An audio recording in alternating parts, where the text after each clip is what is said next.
ഏഴര ശനിയും ശനിദശയും ഇപ്പം വരുന്ന കുറച്ച് നക്ഷത്രങ്ങളിലുണ്ടല്ലോ, അത് അവർക്കെങ്ങനെയാണ് ഇപ്പോഴത്തെ സമയം? അതിനെക്കുറിച്ചൊന്ന് പറയാവോ? ഏഴരശനിയും ശനിദശയും കൂടി ഒരുമിച്ച് വരുന്ന നക്ഷത്രങ്ങൾ ഇപ്പോൾ കുംഭക്കൂറിൽപ്പെടുന്ന അവിട്ടത്തര, അവിട്ടത്തിൻ്റെ അന്ത്യപകുതി, ചതയം, പൂരുട്ടാതി, ഉത്രട്ടാതി എന്നീ നക്ഷത്രങ്ങൾക്കാണ് ഇപ്പോൾ ഏഴരശനിയും ശനിദശയും കൂടി ഒരുമിച്ച് വരുന്നവരായിട്ടുള്ളത്. എല്ലാ അവിട്ടത്തരക്കാർക്കും, എല്ലാ ചതയക്കാർക്കും, എല്ലാ പൂരുട്ടാതിക്കാർക്കും, എല്ലാ ഉത്രട്ടാതിക്കാർക്കും ഏഴരശനിയും ശനിദശയും കൂടെ ഒരുമിച്ച് വരുന്നില്ല. ശനിദശയിലെ ഏഴരശനി അനുഭവിക്കുന്നത് ഇപ്പോൾ ഉത്രട്ടാതിയിൽ ജനിച്ച ആളുകളാണ്. ഇപ്പോൾ ശനിദശ 19 വർഷത്തെ ജനിച്ചിരിക്കുന്ന കുട്ടികളുണ്ട്.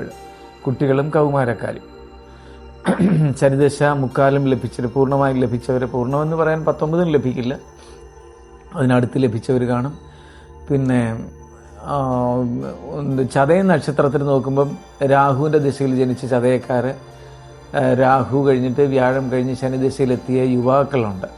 അവർ ശനിദശയും ഏഴരശനിയും കൂടെ അനുഭവിക്കാൻ. അപ്പോൾ ഉത്രട്ടാതിയുടെ ആദ്യകാലത്ത് ജനിച്ചിരിക്കുന്ന ആ കൗമാരവും ബാല്യവും കൂടെ അത് അനുഭവിച്ചുകൊണ്ടിരിക്കുന്ന ബാല്യ യൗവന കാലയളവിൽ ബാല്യ കൗമാര കാലങ്ങളിലുള്ള ഉത്രട്ടാതിക്കാരും ശനിദശയിലും ഏഴരശനിയിലും കൂടിയായിരിക്കും പോയിക്കൊണ്ടിരിക്കുന്നത്.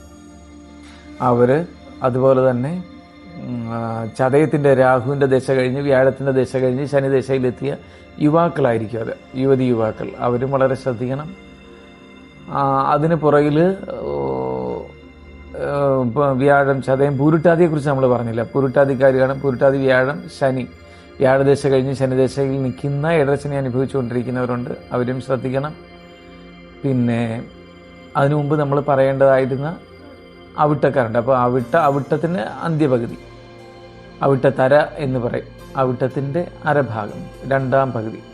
അവർക്ക് ചൊവ്വാദശ കഴിഞ്ഞ്, രാഹുർദശ കഴിഞ്ഞ്, വ്യാഴദശ കഴിഞ്ഞ് ശനിദശ അനുഭവിക്കുന്നവരുണ്ട്. അതും യൗവനത്തിൻ്റെ മധ്യത്തിൽ നിൽക്കുന്നവരായിരിക്കും. അപ്പോൾ അവിട്ടത്തിൻ്റെ അന്ത്യപകുതിയിൽ ജനിച്ച ശനിദശ അനുഭവിച്ചുകൊണ്ടിരിക്കുന്നവരുടെ ഏഴരശനി, ചതയ നക്ഷത്രത്തിൽ ജനിച്ചവരുടെ ശനിദശയിലെ ഏഴരശനി ഇപ്പോഴനുഭവിക്കുന്നവരുണ്ട്.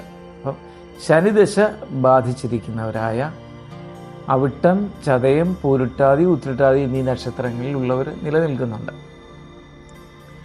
അവരെല്ലാം വളരെ സൂക്ഷിക്കേണ്ട സമയമാണിപ്പോൾ, വളരെ ശ്രദ്ധിക്കേണ്ടതായ സമയമാണ്.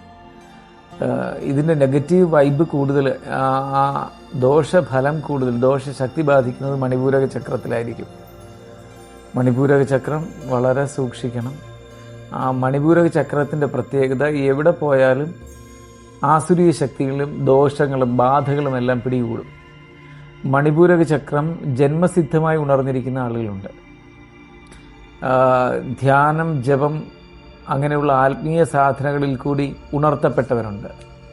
ഇതുകൂടാതെ അങ്ങനെയുള്ളവരും വളരെ ശ്രദ്ധിക്കണം. അങ്ങനെയുള്ളവർക്കും പൊതുവേദികളൊക്കെ വളരെ ദോഷബാധയ്ക്കിടയാക്കുന്നതാണ്.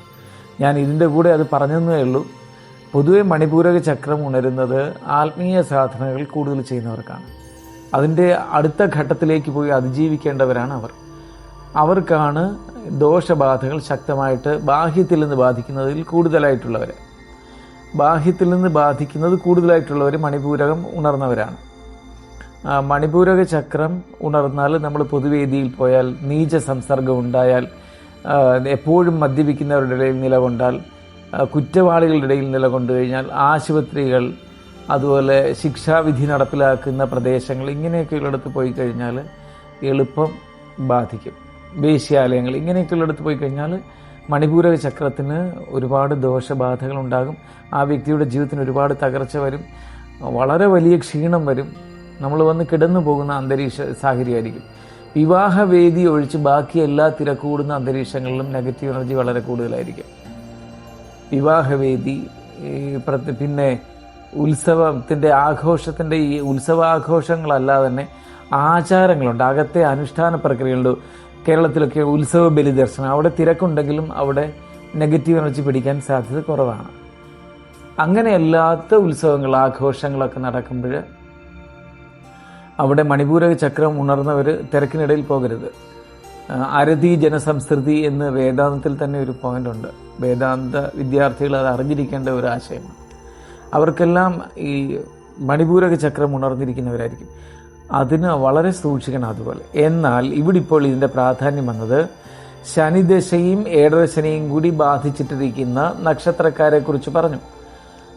അവരിൽ ശനിദശയും ഏഴരശനിയും ബാധിച്ചിരിക്കുന്നവരായ ആളുകൾ മണിപൂരക ചക്രത്തിൻ്റെ ഉണർച്ചയാൽ ഒരുപാട് ദുരിതങ്ങൾ അനുഭവിക്കും. കാരണം ഏഴരശനിയും ശനിദശയും കൂടി ഒരുമിച്ച് വന്നിരിക്കുന്നവർക്കെല്ലാം മണിപൂരക ചക്രം ഉണർന്നിരിക്കും. അതുകൊണ്ട് അവർ ജനക്കൂട്ടങ്ങൾക്കിടയിലേക്ക് പരമാവധി പോകാതിരിക്കുക. അത് പ്രത്യേകിച്ച് ആസുരിക സ്വഭാവമുള്ള ആളുകൾ കൂടുക. ആസുരിക സ്വഭാവമുള്ള ആളുകളെ നമ്മൾ എങ്ങനെ തിരിച്ചറിയും? അവതാളത്തിൽ സംസാരിക്കുക, അവതാളത്തിൽ ചിരിക്കുക, മദ്യാസക്തി വരിക, ഇങ്ങനെയൊക്കെയുള്ളവരെല്ലാം മദ്യാസക്തി മാത്രമല്ല, പല ഹീനമായ എല്ലാ കാര്യങ്ങളെയും നമുക്കത് പെടുത്താം. അപ്പോൾ അവരുമായിട്ടുള്ള സംസർഗം കുറയ്ക്കുക മണിപൂരക ചക്രത്തിന് പ്രശ്നമായിരിക്കും. അത് പെട്ടെന്ന് എടുത്തു കാണിക്കുന്നത് അസ്ഥിവേദന, പിന്നെ ഉദരവ്യാധികൾ, വയറ്റിൽ ഭയങ്കരമായി ചൂട് കൂടുക, ഇതെല്ലാം വന്നുകൊണ്ടേയിരിക്കും. അപ്പോൾ ആത്മീയ സാധനകൾ കൂടുതലുള്ളവർക്ക് മണിപൂരക ചക്രം ഉണരുന്നത് പോലെ തന്നെ ഏഴരശനിയും ശനിദശയും കൂടി ഒരുമിച്ച് വന്നിരിക്കുന്നവർക്കും അത് വരും. ഇപ്പോൾ ഇന്ന നക്ഷത്രങ്ങൾ എന്ന് ഞാൻ പറഞ്ഞവർക്കാണ് അത് ഇപ്പോഴത്തെ കാലയളവിൽ കൂടുതൽ സാധ്യത വരുന്നത്. അത് വളരെ ശ്രദ്ധിക്കണം.